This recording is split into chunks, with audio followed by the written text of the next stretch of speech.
بأن ربك أوحى. أعوذ بالله من الشيطان الرجيم. بسم الله الرحمن الرحيم.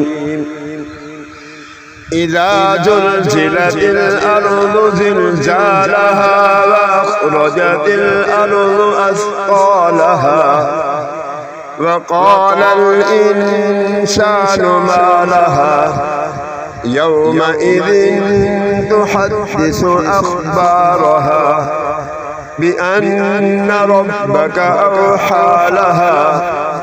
يومئذ يصدر الناس أشتاتا ليروا أعمالهم فمن يعمل مثقال ذرة خيرا يره ومن يعمل مثقال ذرة شرا يره.